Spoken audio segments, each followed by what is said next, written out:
Salut à tous, j'espère que vous allez bien et que vous passez un très bon week-end. On approche petit à petit de la date fatidique du 25. Il ne reste donc plus que 3 vidéos avant la fin de ce calendrier. Ça a été un petit peu le plus gros challenge de cette chaîne depuis son démarrage et j'en suis plutôt satisfaite même si ça demande énormément de travail. Ce calendrier, j'ai adoré le faire et j'espère que vous prenez plaisir vous à le regarder. Alors écoutez, sans plus tarder, je vous révèle la série qui se cache derrière la case numéro 22. La case numéro 22, c'était la case prison et je vous avais mis en indice un hiver à se prendre pour le King. Alors j'ai une amie qui a participé du coup au concours du calendrier et elle cherchait une série avec Elvis Presley. Pourquoi à se prendre pour le King? En fait c'était simplement un jeu de mots avec Stephen King. Donc la série en fait en question c'était Castle Rock. Alors Castle Rock c'est une série américaine inspirée de l'univers de Stephen King. C'est une série horreur psychologique dont les épisodes font en moyenne 50 minutes et la saison 1 comporte 10 épisodes. Elle a été diffusée le 25 juillet sur le service de vidéo à la demande Hulu et en France, elle a été diffusée à partir du 18 octobre sur Canal+. Alors ce qu'il faut savoir c'est que Castle Rock n'est pas une adaptation d'un roman précis de Stephen King, puisque la série a créé sa propre histoire en utilisant les codes et références liés à l'univers de l'auteur. Comme par exemple le fait que ça se déroule dans une ville du Maine aux États-Unis, qui est l'état de prédilection du romancier. Alors l'histoire c'est quoi?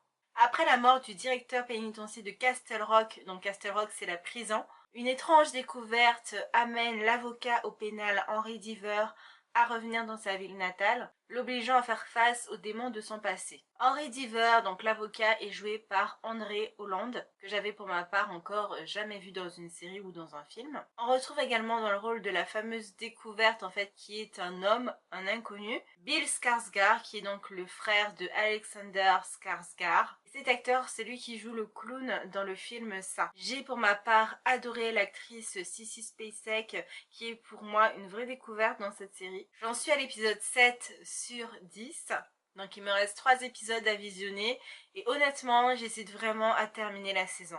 J'hésite et en même temps je me dis j'ai pas supporté tout ça pour rien au final. Donc je pense vraiment que je vais me forcer à la terminer. Alors on passe tout de suite aux choses que j'ai appréciées dans Castle Rock. Je trouve que la production est propre. L'ambiance est assez froide. On sent que voilà, il y a un truc dérangeant qui plane dans l'air. Donc j'aime bien moi ce genre d'ambiance un peu glauque. Les premiers épisodes sont assez intrigants et mystérieux donc ça m'a vraiment plu. Même si j'ai bien compris que le rythme était lent et que les éléments de réponse n'allaient pas arriver tout de suite. Mais voilà, il y avait quand même des fins d'épisodes qui étaient assez accrocheurs et qui donnaient envie de voir la suite. Jusqu'à à peu près l'épisode numéro 5 où là j'ai commencé à éprouver un fort désintérêt. Alors parmi les choses que je n'ai pas aimé dans cette série, d'une c'est qu'on comprend rien. Il y a tellement de choses qui se mélangent pour au final peu de réponses. Et plus ça va et plus on se demande ce qui se passe. Clairement c'est beaucoup trop lent et là ça m'a vraiment gênée en fait. Autant je suis quelqu'un de très patiente et je laisse les séries se mettre en place parce que j'ai pas envie d'avoir un jugement trop hâtif. Mais là quand même on est à l'épisode numéro 7, il me reste 3 épisodes et ça reste flou. J'ai l'impression de perdre mon temps et je sais pas, ça sent l'arnaque. Du coup, est-ce que je vous recommande cette série? Ben écoutez, ça partait bien et après c'est devenu le gros foutoir. Donc franchement, je vais quand même essayer de la terminer. Je dis bien essayer parce que va falloir que je me force vraiment et je déteste ça, me forcer à regarder une série. Mais c'est vraiment trop le bordel, ça se mélange trop et c'est incompréhensif. Donc j'ose espérer que voilà le final nous apprenne des choses et nous permette de mettre un peu un ordre dans tout ça. Mais voilà, je suis pas convaincue du tout, ça l'a pas fait. Et pourtant il y a des scènes que j'ai vraiment aimées et je me suis dit waouh! Mais les 3 quarts du temps c'est vraiment chiant. Alors moi je serais ravie de connaître vos avis en tout cas sur cette série parce que ça m'intrigue et je me dis mais est-ce qu'il y a des gens qui ont aimé?